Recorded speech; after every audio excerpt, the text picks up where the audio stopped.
Hi everyone, welcome to Acts chapter 23. Only a few chapters left. Okay, we got Paul talking here to the council. Here we go.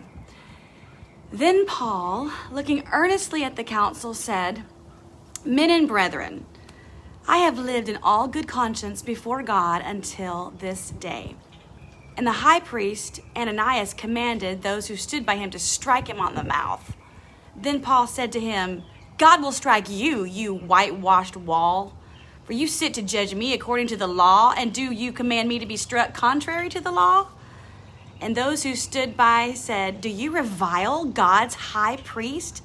Then Paul said, "I did not know, brethren, that he was the high priest. For it is written, you shall not speak evil of a ruler of your people."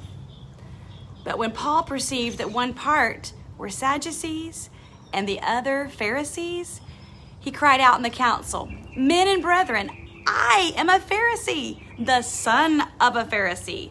Concerning the hope and resurrection of the dead, I am being judged."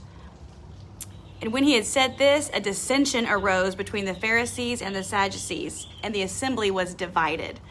For Sadducees say there is no resurrection and no angel or spirit, but the Pharisees confess both.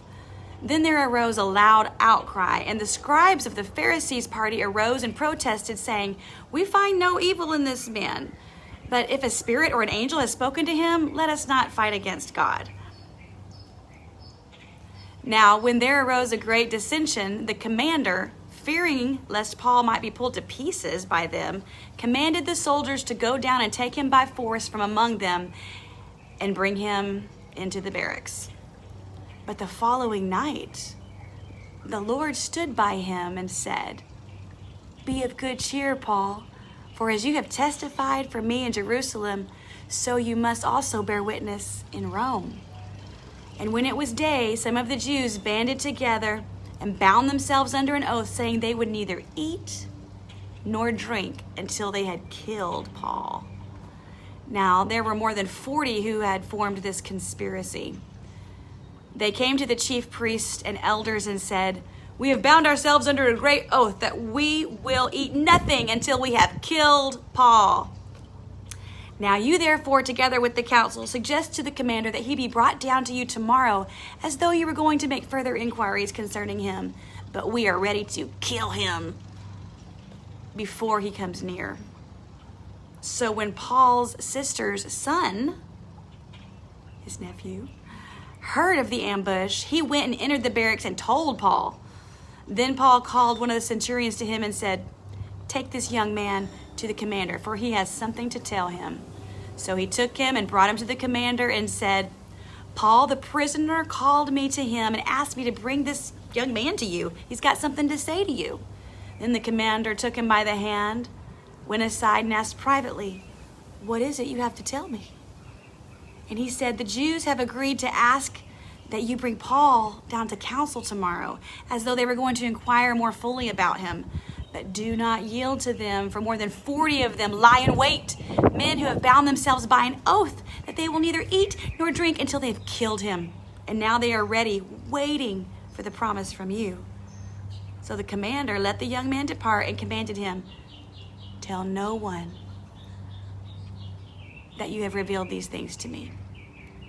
And he called for 2 centurions, saying, "Prepare 200 soldiers, 70 horsemen, and 200 spearmen to go to Caesarea at the 3rd hour of the night, and provide mounts to set Paul on and bring him safely to Felix the governor." He wrote a letter in the following manner: "Claudius Lysias, to the most excellent governor Felix, greetings. This man was seized by the Jews and was about to be killed by them." What is going on with his hair? About to be killed by them. "Coming with the troops, I rescued him, having learned that he was a Roman. And when I wanted to know the reason they accused him, I brought him before their council. I found out that he was accused concerning questions of their law, but had nothing charged against him deserving of death or chains. And when it was told me that the Jews lay wait for the man, I sent him immediately to you, and also commanded his accusers to state before you the charges against him. Farewell." Then the soldiers, as they were commanded, took Paul and brought him by night to Antipatris.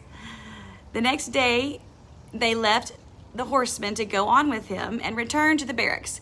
When they came to Caesarea and had delivered the letter to the governor, they also presented Paul to him. And when the governor had read it, he asked what province he was from, and he understood that he was from Cilicia. He said, "I will hear you when your accusers also have come." And he commanded him to be kept in Herod's praetorium. That's like the governor's tent or headquarters. Okay, we're going to find out. The accusers are going to come to Felix and what they're going to say. What's Felix going to do? What's Paul going to do? I don't know. Chapter 24. See you tomorrow.